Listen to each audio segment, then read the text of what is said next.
আসসালামু আলাইকুম, welcome to my channel guys. এটা হচ্ছে সরপুঠি আম পেঁয়াজ দিয়ে একটা মজাদার ঝাল ঝাল করে একটা চচ্চড়ি বানাবো মাখায়। তো আমি পেঁয়াজটা নিয়ে নিলাম, তারপরে স্বাদ অনুযায়ী লবণ দিয়ে দিলাম, একটু ঝাল ঝাল করবো ওখানে এটা দিলাম গুঁড়া মরিচ,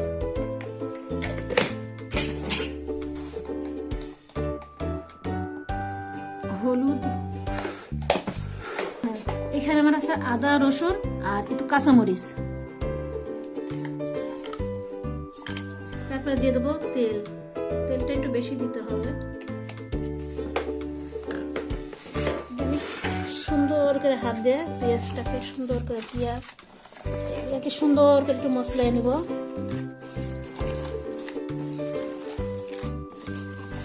আলুটাকে মাখায় নিচ্ছি সুন্দর করে।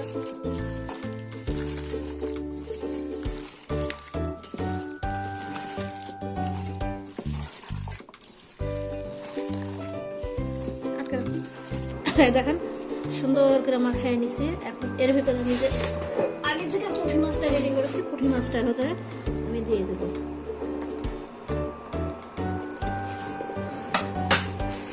পুঁটি মাছ দিলাম, একটু মাখিয়ে নিতে হবে আবার।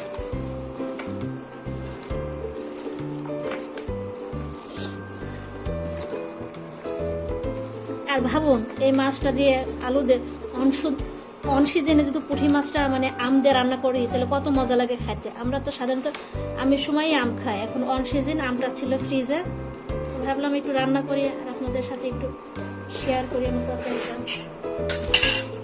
পানি একটু দিয়ে দেবো, পানি বেশি দিতে হবে না, হবে মাখা মাখা।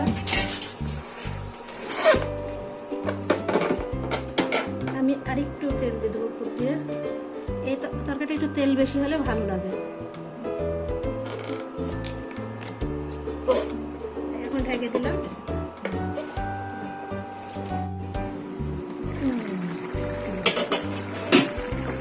এই দেখুন কতটা সুন্দর লাগছে দেখতে কালারটা, মাশাআল্লাহ। পেঁয়াজের আর আলু একটু পানি ছাড়া একটু পানিটা বেশি হয়ে গেছে। তো আমি এখন এর ভেতরে যে আমটা রাখছিলাম এই আমটা এখন দিয়ে দেবো।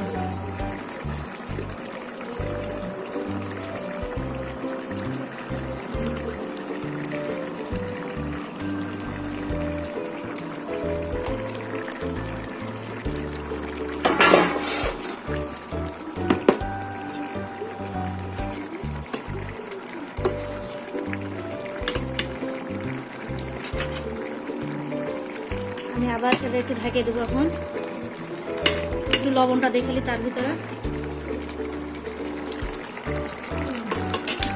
সেই মজা।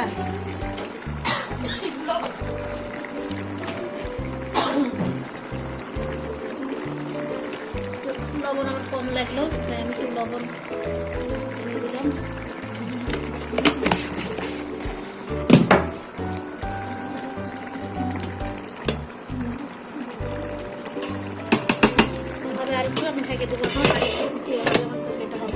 তো আমার তরকারি এ দেখুন হয়ে গেছে, কতটা মজা লাগছে। আম দিয়ে পুঁটি মাছ দিয়ে আলু দিয়ে আমি এখন বাটিতে পরিবেশন করব, আপনাদেরকে একটু দেখাবো।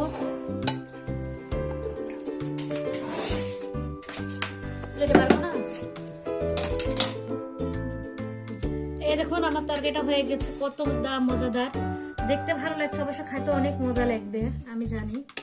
আমার তো অনেক মজা লাগছে, আমি চেয়ে খেয়েছি, তরকারিটা আমার খুব মজা লাগছে।